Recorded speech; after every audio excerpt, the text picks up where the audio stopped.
les communicants du parti au pouvoir. Est-ce que le parti au pouvoir a intérêt à réagir à une démission écoutez, le parti au pouvoir peut s'adresser à ses électeurs.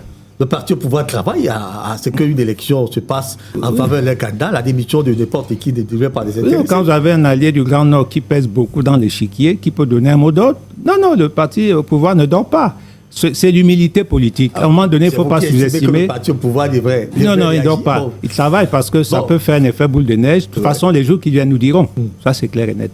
Bon, je salue évidemment tous ceux qui nous écoutent. Je dis bonjour au patron de la maison. Bonjour à la technique et puis j'espère qu'on aura une bonne émission. Très bien. Merci beaucoup. Bon révérend Patrice Betorteil. Il faut rappeler, il est prospectiviste. Il est de la société civile, homme de Dieu d'ailleurs, pasteur de sa carrure. Il nous rejoint également tous les vendredis matins lorsqu'il peut avoir le temps. Merci beaucoup, mon révérend. Nous allons accueillir notre grand frère personnel. J'aime souvent le dire, le président Badakani est d'ailleurs homme politique, président du nouveau mouvement populaire, panafricaniste dans l'âme, précurseur d'ailleurs des journées africaines du panafricanisme qui ont déjà vu 6 éditions en terre camerounaise. La 7e probablement attendue pour cette année. Le président Badakani répond et très souvent à nos convocations civiles. Bonjour, monsieur le président. Bonjour, mon cher Pépin. C'est un plaisir de retrouver mon plateau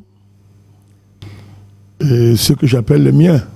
Tout à fait. Parmi lesquels le très respectable révérend pasteur Betorteil.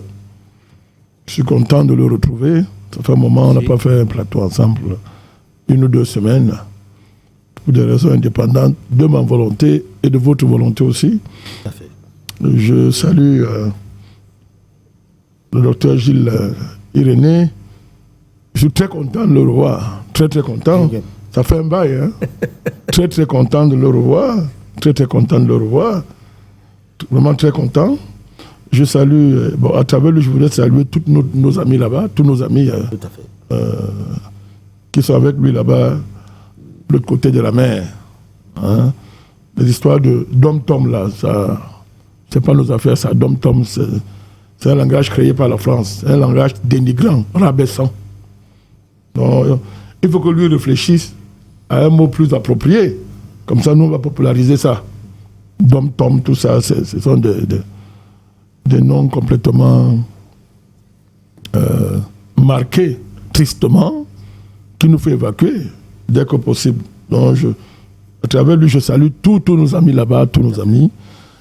Je suis content de retrouver les techniciens. Les techniciens qu'on ne voit jamais, mais c'est nous qu'on voit. Mais c'est il vient d'autres. Tous ces gens, bien sûr.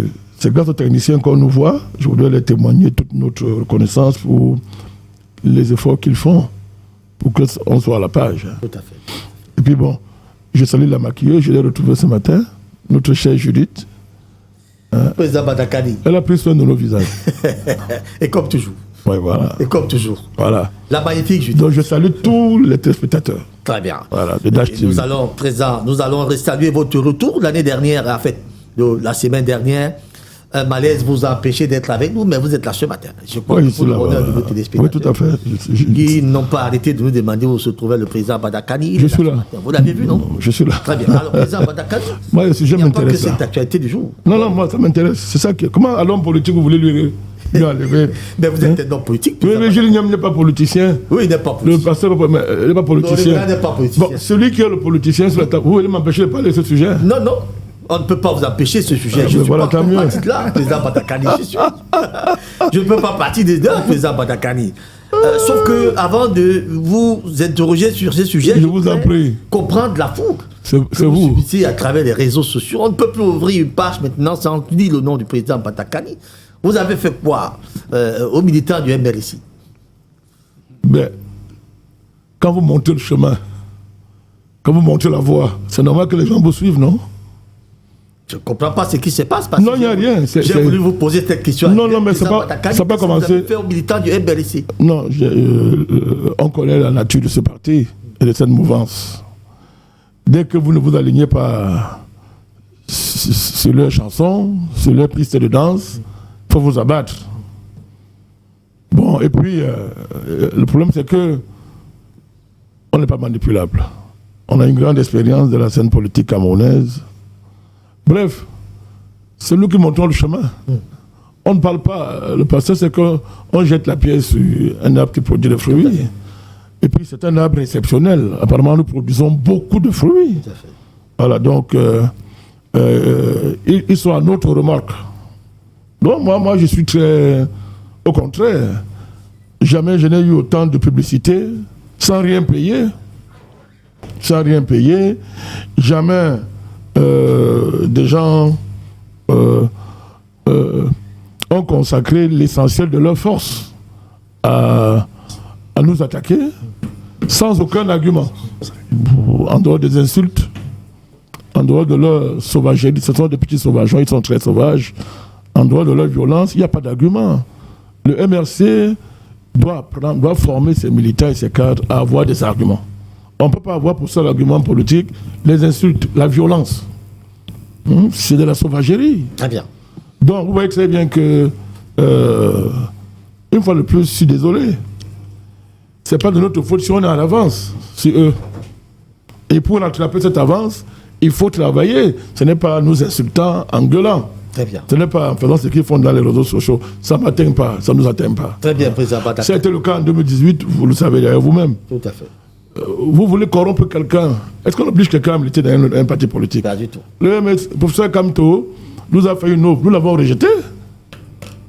Parce que nous sommes convaincus qu'il n'est pas à la hauteur des enjeux du Cameroun. Il n'est pas à la hauteur. C'est vrai qu'en face, on ne peut pas entrer dans ce débat parce qu'en face, il n'y a pas de la réplique. Non, c'est connu. Je voulais juste vous interroger. Écoutez, sur ce qui vous arrive à travers les attendez, réseaux sociaux. c'est pas. Oui. C'est public ce que je dis. Hein. Oui. C'est public. Oui. C'est connu. Oui. En 2018, c'est connu. Nous estimons qu'il n'est pas à la hauteur des enjeux du Cameroun. Il n'est pas à la hauteur. Tout à fait. Très bien. Peut-être qu'il faut qu'il... Attendez. Très bien, président Badaka. Attendez. Non, non, je souhaite que je vous voulais chuter. Arrêtez-vous à ce stade. Je voulais chuter. Non, non, vous avez donné l'essentiel de ce que je voulais attendre. La suite maintenant... Faut me laisser chuter. La suite maintenant, c'est un autre débat. Ne chutez pas sur ça. Je vous donne un autre sujet maintenant qui vous permettra de chuter, président Badaka. Allons-y maintenant sur... le sujet d'ouverture qui m'intéresse, la démission des ministres de la République, qui semble véritablement faire beaucoup de bruit. Pourtant, quelques ministres ont démissionné dans ces pays, ça n'a pas fait de bruit. Pourquoi le cas de ces ministres semble intéresser les Camerounais? Ça participe de la surenchère politicienne. Je ne dis même pas surenchère politique. Hein. Attention, il y a une différence. Oui, la surenchère politicienne oui. Et partisane, oui. Motivée par la période dans laquelle nous vivons, une période préélectorale. Oui. Ça donne beaucoup de... Bon, restons polis, de résonance à quelque chose qui me paraît vulgaire. Vulgaire. Je vais vous dire pourquoi. M. Tourou Maestri a son premier coup de ce type. Que ce soit le ministre d'État Bello, en attendant ce qui sortira de sa réunion, je crois demain, ou c'est quand c'est demain. Ouais, demain. Voilà, demain. Je voudrais rappeler que le président Bello a été candidat dès les années 92. Les gens l'oublient. M. Bello était premier ministre, le président Idjo, il s'est réfugié au Nigeria. Il est revenu.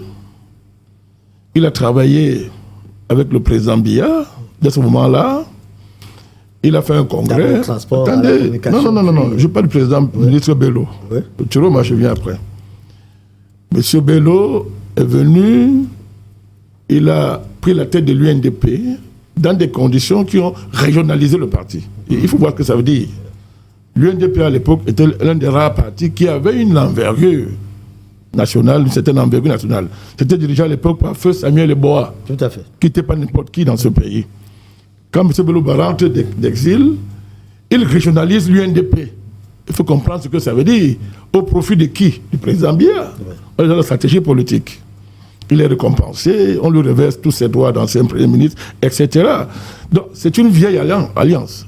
Après, il a été candidat à l'élection présidentielle de 92. Je crois qu'il avait eu 14 ou 17%. Je pense que nous sommes bons. Le ministre là, il va nous éclaircir, je pense. Il avait eu.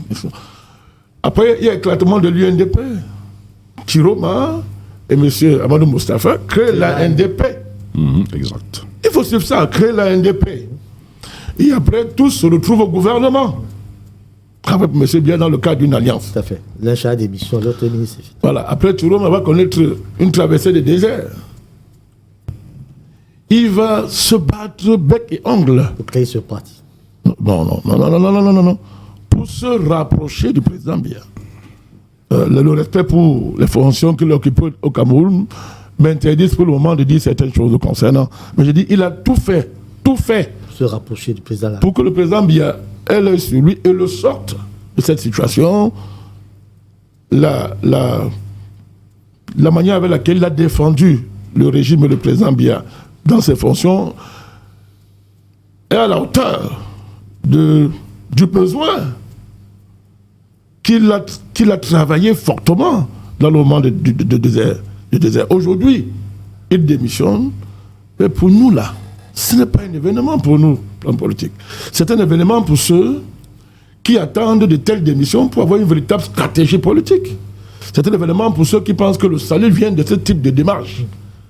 C'est un événement pour ceux qui pensent que si ceux qui sont au gouvernement ne démissionnent pas, rien ne bouge au Cameroun.